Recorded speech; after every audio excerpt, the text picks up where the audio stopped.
My name is Joe Peroni, and this is the Rise Above Project. Today I want to answer the question, what is a failed relationship? As a marriage and family therapist, I have a lot of people who come to my office and they are very depressed. They feel very defeated. They feel very down on themselves because they self-report that they've had many failed relationships. So what I want to do is take a look at these so-called failed relationships, because the term failed relationship, I think it's socially constructed. In our society, we tend to think of a successful relationship based on only really one thing, the length of that relationship. But we really don't take a look at, in that relationship, was there any learning going on? Is that a place for self-improvement? Is it a place of joy and happiness? I know plenty of people over the years that can boast about a relationship or a marriage that has lasted 15, 20, 30 years. And in it, though, there's not a lot of happiness, or these, let's say, sexless relationships. Now, I don't mean sexless in terms of maybe they're at a certain age, or that there might be some type of physical ailment to where people can't have sex. I mean the kind of sexless relationships where people are just not attracted to each other physically, and they're certainly not attracted to each other emotionally. But we're going to play the game in the United States to say that these are successful relationships because they last a long time. So I think we need to take a look at this. So what is the standard by what we would say is a failed relationship? Well, I would say a failed relationship is one where there's no learning, and that's it. Because I think in every relationship that if there's something that could be learned from it, then I would say that there's some positive there. Not all relationships are supposed to be until death. I've had plenty of relationships in my life, and I'm sure everybody who's listening who has too, where a relationship may have been actually for a very short amount of time with somebody that was a very positive relationship. I can give you some examples. I've had plenty of teachers in my life. I've had plenty of mentors, friends, maybe in high school, college, and beyond, that some of these friendships were very good, and I can take a lot of those positives even to today. But they're not all meant to last forever. You tend to graduate, or you just end up moving on. It doesn't mean that those relationships were failed. I also believe that relationships can evolve. For example, we can have a friendship, then we could have maybe a platonic relationship. It could move into a sexual relationship. From there, it could move back to just friends. Then you could be somewhat close, or maybe just an acquaintance. All of these types of relationships, I believe, are valid. They can be on a continuum. It doesn't mean that the only good relationship, or one that supposedly is not failed, is the one that is continuing in the moment that has to do with a sexual relationship. That's not true. I think you can have friends for a long time. All of these relationships are valid. I'll give you an example of this. My parents had about I would say pretty close to a 60-year relationship. But they were only married for a very short amount of time. So does their divorce make their relationship invalid somehow? Does it make it a failed relationship somehow? I would say not. I would say that, yes, at some point the marriage ended, but their co-parenting never ended. As a matter of fact, when my mother and sister moved from New York to Las Vegas, and then I ended up moving a couple of years later, my father, who was, as I have said, was not married to my mother at that time, he ended up moving across the country to be in the same town as us.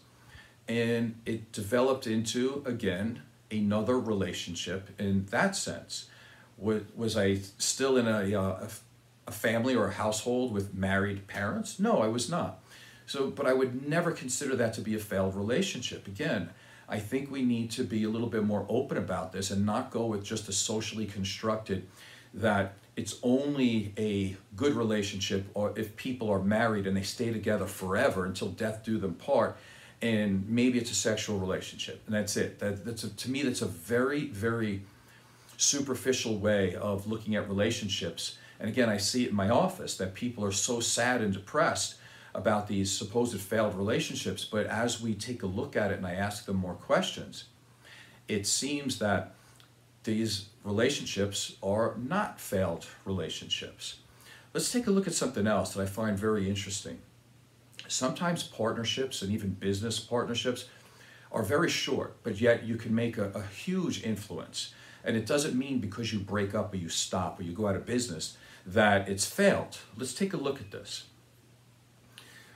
So let's talk about the Beatles for a second. So the Beatles started in about 1962, and they broke up, if you want to call it that, which would be a failed relationship, in 1970. So they only had about 8 years of work. Now, here's the interesting thing about that. Their first hit song, I believe, was in 1964. So when you look at that, they only had about 6 years of where that they were really making an impact. So the Beatles, in 6 years, from 1964 to 1970, had 20 number one hit songs. Think about that for a second. 20 number one hit songs. That's not all their hit songs. Those are just the number one hit songs. Now let's take a look at somebody more modern, just in case you're a little younger and you're not completely familiar with the Beatles. Let's take a look at Taylor Swift. Taylor Swift obviously is a billionaire, and she has the assistance of a bunch of things that the Beatles never had. She has the assistance of YouTube and social media to really push her. Now, everybody does these days. That's not the argument. The argument is that the Beatles never had that. In 12 years, Taylor Swift has 12 number one hit songs, which is absolutely amazing. One number one hit song per year for about 12 years, if you kind of average that out. But that's not even close to the Beatles. And Taylor Swift, again, 12 years worth of work, 12 hit song, 12 number ones. The Beatles have almost twice as many in half the time. Now let's take a look at this even more. Between 1964 and 1965, 2 years, the Beatles had 11 number one hit songs. Almost the same amount as Taylor Swift, who has had that since her complete career. I think it started in 2006. So the Beatles in 2 years did that. So again, I ask the question, would you say that it was a failed relationship because they broke up? Because that's typically the criteria that most people use when they talk about a failed relationship, is that it ended somehow. They broke up, they stopped, they decided to part ways. They decided that the area that they were going in, they were not growing in the same direction. So they decide to split so they can all grow and reach their full potential in other ways. And this happens in many relationships. Well, I think we could probably maybe even say all relationships. So again, the Beatles were not a failed relationship because it ended after only 8 years. All relationships have the potential to be learning experiences, and they should be. When I was very young, I was very naive. Let's call myself ignorant. I had this thought that when you're in a relationship with somebody that you don't learn anything. And my thought there, kind of funny looking back on it, my thought is that you don't really learn anything when you're in a relationship because you're learning about an individual person. And if you're a good person, you try not to be bitter and say, for example, all women are, or all certain women from this area of the country are. So you don't do that.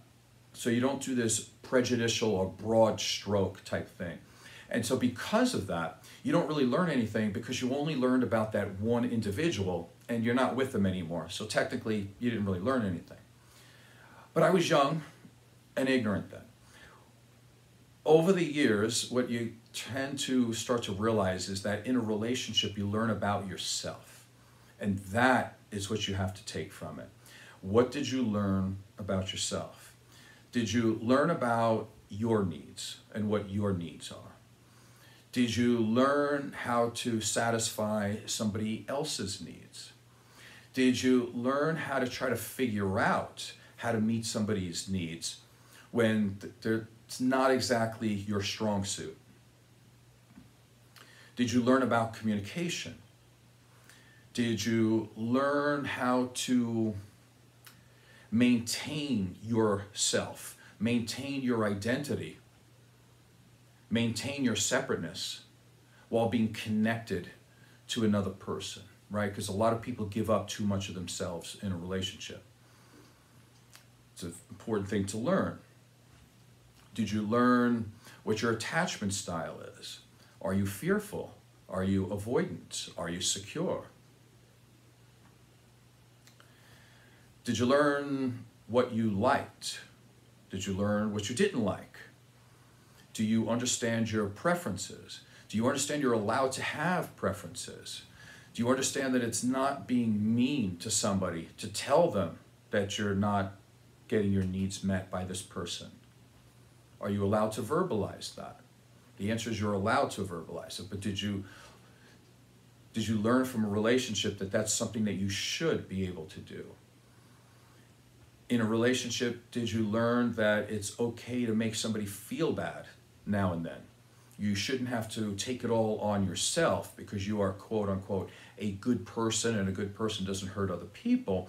Therefore, you don't want to disappoint them or make them feel bad. So you only want to tell them good things. So you end up being a people pleaser. Did you learn how to make appropriate boundaries in relationships? Are you afraid to make a boundary in a relationship because you think the other person won't like you and they're going to leave? These are all super important things that need to be learned, and you can only do that in relationships. You can't learn that by yourself.